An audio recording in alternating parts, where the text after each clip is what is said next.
معزز سامعین، السلام علیکم۔ آج جس کتاب کی ریکارڈنگ آپ کے سامنے پیش کی جائے گی اس کا عنوان آبلہ پا ہے۔ اس کی مصنفہ رضیہ فصیح احمد ہیں اور یہ ناول سن 2003 میں اکادمی بازیافت کراچی سے شائع ہوا۔ میں ہوں صداکار حمیرہ سعید۔ یہ recording national audio library for the blind کی جانب سے پیش کی جا رہی ہے۔ چوتھے دن صبا نے اسرا سے کہا کہ وہ ایک دن کے لیے اپنے سسرال بھی جانا چاہتی ہے۔ گو اسد نے اسے ضروری نہیں سمجھا تھا، بلکہ یہی کہا تھا کہ وہ مکان تمہیں نہیں ملے گا، ایسی جگہ ہے اس لیے وہاں جانے کی ضرورت نہیں، پھر کبھی اکٹھے ہی چلیں گے۔ اسی شہر میں رہتے ہوئے سسرال نہ جانے میں صبا خود کو مجرم سا محسوس کر رہی تھی، اس لیے اس نے ایک دفعہ آزمائش کرنے کی ٹھان ہی لی۔ شاہد نے آفس سے اپنا ڈرائیور بھیج دیا جس کے ساتھ وہ اپنا مختصر سا اٹیچی کیس لے کر روانہ ہو گئی۔ راہ میں اس نے بچوں اور عورتوں کے لیے کچھ تحفے تحائف لیے۔ ڈاک کا پتہ اسے معلوم تھا، اس کے باوجود انہیں مکان تلاش کرنے میں بڑی دقت ہوئی۔ لاہور کے گنجان شہر کی گلیوں میں گھوم پھر کے پھر وہیں آ نکلتے جہاں سے اندر داخل ہوئے تھے۔ راہگیروں سے پتہ پوچھتے تو کوئی کچھ بتاتا، کوئی کچھ۔ انہیں سڑکوں کا جنہیں وہ اچھی طرح چھان چکے تھے بتا دیا جاتا۔ صبا زچ ہو کر واپس جانے کی سوچ رہی تھی کہ اتفاقاً ڈاکیا نظر پڑ گیا۔ ڈرائیور نے کار روک کر اس سے پتہ پوچھا۔ اس نے اپنے پیچھے آنے کو کہا۔ بغیر مڑ کر دیکھے وہ ایک ایسی گلی میں گھس گیا جہاں کار جانی ممکن نہ تھی۔ صبا نے کار رکوا کر ڈرائیور کو ڈاکیے کے پیچھے دوڑایا۔ جب وہ اصل گھر دیکھ بھال کر آ گیا تو صبا اپنی ساری سنبھالتی اتری، سڑک کی سیلن اور گندگی سے پہلو بچاتی ڈرائیور کے پیچھے اس گلی میں گھس گئی۔ آس پاس گلی میں جتنے بچے تھے کار کے چاروں طرف جمع ہو گئے، کچھ جلوس کی شکل میں اس کے پیچھے ہو لیے۔ چند گز پر جا کر جب ایک دروازے پر اس نے اسد کے نام کی تختی پڑھی تو جان میں جان آئی۔ اس وقت اسے اتنی فرصت نہ تھی کہ اس تختی کے اس درجہ بے رنگ و روغن ہونے کی طرف توجہ دے۔ نزدیک کھڑی ہوئی ایک بچی سے اس مکان کے مکینوں کی تصدیق کی اور ٹوٹی ہوئی بتیسی ایسی اینٹوں کی سیڑھیاں چڑھ کر اندر داخل ہوئی۔ اندر چھوٹا سا صحن تھا جس کے چاروں طرف کوٹھری نما کمرے تھے اور ایک زینہ جا رہا تھا، مگر وہاں کوئی نہ تھا۔ وہ لڑکی جو گھبرائی ہوئی دروازے پر کھڑی تھی ایک لپک کر زینے پر چڑھنے لگی تو صبا نے ہکلا کر کہا، کہنا کہ بیگم اسد، وہ جو کوئٹہ میں رہتی ہیں نا، وہ آئی ہیں۔ وہ لڑکی کو نہیں پہچانی مگر لڑکی اسے پہچان گئی تھی، کیونکہ اس نے سنا وہ کوٹھے پر چڑھ کر اخبار بیچنے والے لڑکوں کی طرح پکار پکار کر کہہ رہی تھی، اماں ممانی آئی ہیں، کوئٹہ والی۔ اے کون؟ ایک بھاری بھرکم سی آواز آئی۔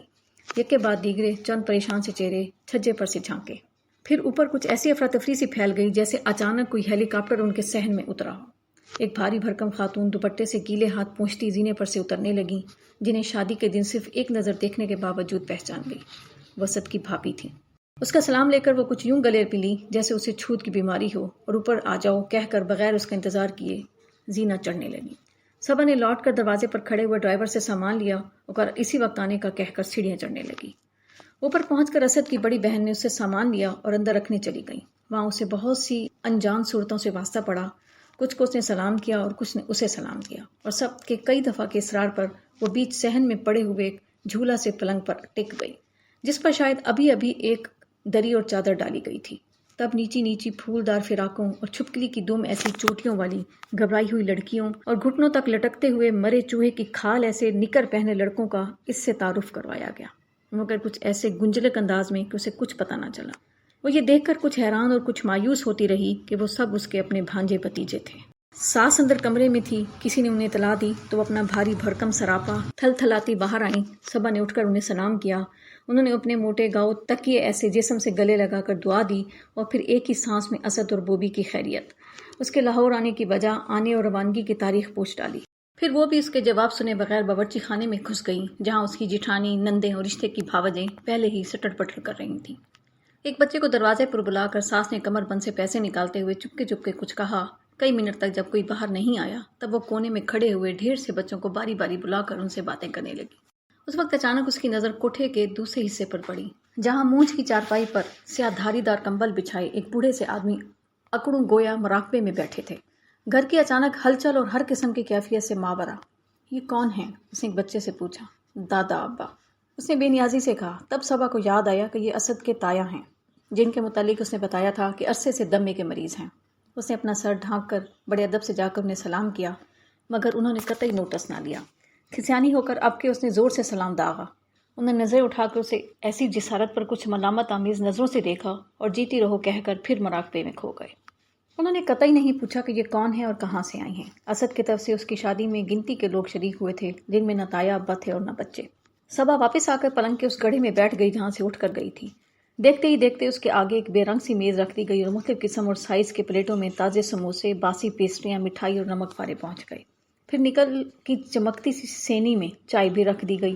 اس سے پہلے کہ وہ اس تکلف پر کچھ احتجاج کرتی، باورچی خانے سے نکلتے ہوئے باری باری سب نے "ارے کھاؤ نہ دلہن، چائے لو نہ دلہن" کی تکرار شروع کر دی۔ خیریت اسی میں سمجھ کر وہ جلدی سے برتنوں پر جھک گئی اور ساری پیالیوں میں چائے بنانے لگی۔ سب کو ایک ایک پیالی تھمانے کے بعد آخری پیالی وہ لے کر بیٹھ گئی۔ ساس تسبیح پڑھتی رہیں، نند بھاوجیں اپنے ناخن دیکھتی رہیں یا آنکھوں ہی آنکھوں میں باتیں کرتی رہیں، اور وہ صحن میں بکھری ہوئی مختلف چیزوں کو باری باری دیکھنے لگی۔ باورچی خانے کے آگے صحن کی موری پر مختلف قسم کے میلے برتنوں کا ڈھیر تھا۔ نزدیک 2-3 پرانے گھڑے پانی سے بھرے یا خالی رکھے تھے۔ وہاں مختلف قسم کے جوتے اور چپل لڑھک رہے تھے۔ ایک کونے میں 2 لوٹے اونھے سیدھے پڑے نوحہ کنا تھے۔ برتنوں کے ڈھیر پر بھنکتی ہوئی مکھیاں بہتر غذا یا زیادہ مقدار کو دیکھ کر سموسے اور پیسٹریوں کے پلیٹوں پر ہجت کر آئی تھیں۔ یہ بھی ممکن ہے کہ محلے کے بچوں کی طرح صرف صبا کو نزدیک سے دیکھنے آئی ہوں۔ وہ دل ہی دل میں اس خیال سے بے چین ہو رہی تھی کہ سوائے ان بڑے میاں کے جو مراقبے میں بیٹھے ہیں، ہر آنکھ اسے کچھ عجیب انداز میں گھور رہی ہے، جیسے وہ 4 سینگوں والی بکری یا اپنے جسم کے جھولے میں بچے کو اٹھا کر پھرنے والی آسٹریلین کانگرو سے بھی عجیب تر مخلوق ہے۔ یک بارگی اسے یاد آیا کہ وہ ان سب کے لیے کچھ تحفے لے کر آئی تھی۔